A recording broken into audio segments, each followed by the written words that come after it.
This Republican Congressman Jason Chaffetz of Utah is joining us. He's chairman of the House Oversight Committee. Mr. Chairman, thanks for joining us. Hi, Wolf.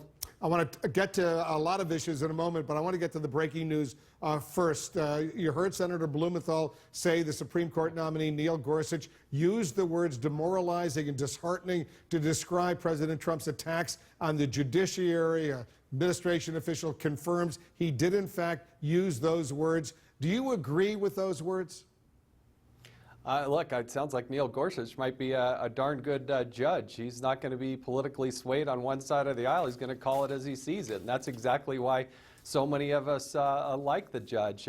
In general, I think it's ill-advised to criticize a judge. You may criticize the ruling, you may criticize the questions that be asked, but to criticize somebody personally like that, I don't like to see that in any realm, and certainly not against the judge. The president's got a history, though, of doing that. You're on the Judiciary Committee, Mr. Chairman. How concerning is it to you that President Trump called the overall appeals court hearing that was on last night for an hour? He said it was disgraceful. Does that trouble you? This is an attack on the judiciary system, if you will. No, I like the president is very opinionated. He has a right to his opinion. Members of Congress routinely weigh in with their opinion about how the court proceeding is happening. And certainly we've seen things that have been beyond pale that we just think are absolutely wrong. So I'm not going to criticize the president for his comments about that proceeding. I thought there were a lot of questions that those judges asked, which were well outside the scope of what the hearing should be. It was about presidential power, the president's ability to enforce the law and to protect this nation. And some of the questions that those judges asked really have you scratching your head thinking, what are they're spending valuable time asking the attorneys questions, and they were totally off topic. Do you think it's okay for the president to call a federal judge who was nominated by President Bush, who was approved unanimously, a so-called judge? He's a real judge, in my opinion. The president's entitled to his opinion. I have mine as well, but yeah, he's a real judge, and he made a real opinion. Let's turn to some of the other opinions from the president today. He's tweeting about his daughter's business, saying it's been treated unfairly. Is it appropriate, do you believe, is it ethical, and you oversee the executive branch of the government, for the president to be commenting about his daughter's business like this? No, I think most people can relate to the fact that a doting father with very successful children is going to look after those children, and you know, if he sees something going wrong, he's going to call it out. I think that's what was appealing to so many people about Donald Trump. I don't pay much attention to it. You know, every once in a while, my wife is watching entertainment television and something like that will come up, but I don't think it rises to the standard that Congress or CNN or somebody thinks that this is a big deal. But that's my opinion. But you know, he's not just the father. He's also the president of the United States, and he's attacking a major American business, the Nordstrom department store chain, for dropping his daughter's business line, if you will, the attire. Is that appropriate, really, for a president to be doing that? I think the president has the right to weigh in on his opinion on things, and especially as it relates to his children.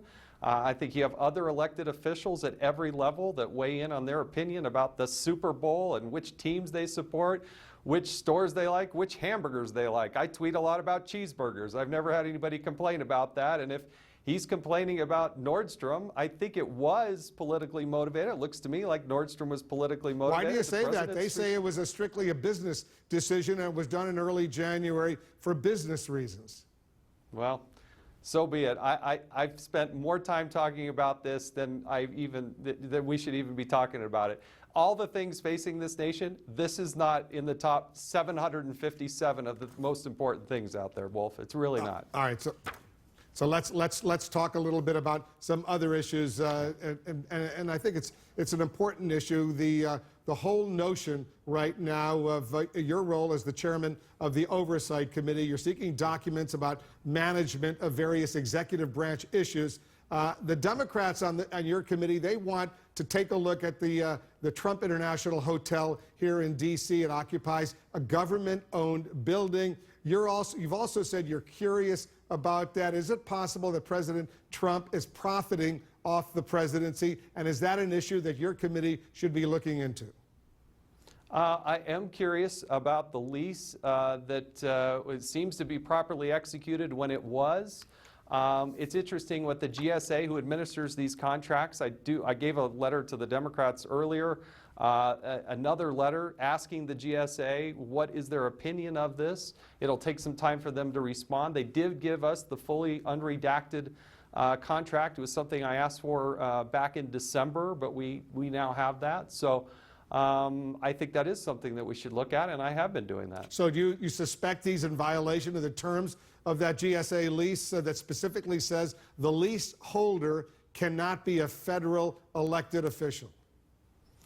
Well, what's interesting is if you have somebody who's both the tenant and the landlord, the question for the GSA is how do they rectify it? Maybe the answer is nothing. Maybe they just need to have some simple paperwork in place.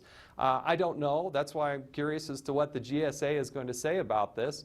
And we started that process even before the president was sworn in. Don't the profits from the hotel, though, still go eventually to Donald Trump? And isn't that potentially a conflict of interest?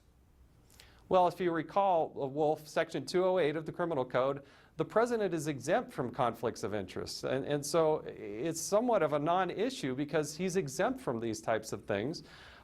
He did lay out a process where he was going to wall that off what the Trump operations were doing versus what he's doing as president.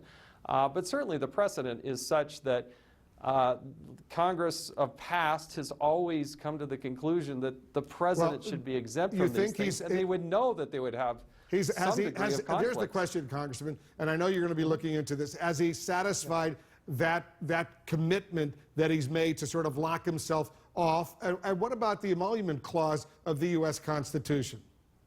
Well, there's a lawsuit that's out there. It'll be interesting to see what happens with that. But again, I know it's surprising and frustrating to Democrats, but the president is exempt from these conflicts of interest. So he's not exempt from the Emoluments Clause. He's not exempt from the Emoluments Clause of the Constitution, is he? He's required by law to do a financial disclosure, which by all accounts he has done and is complete, and I've never heard anybody complain specifically about that. He is, I think he should have introduced and made his tax returns available. He hasn't done that, but that's optional. And I am curious about this contract here, but I'm not about, as I've said before, I'm not going to go on this fishing expedition that the Democrats want us to go on to. I think the public understood when they elected Donald Trump overwhelmingly that he had vast interests in a variety of businesses all around the globe. That is not breaking news. Everybody knew that when they voted for him. That was out there clearly. What he's required to do by law, as best I can tell, he has complied with in his financial disclosures.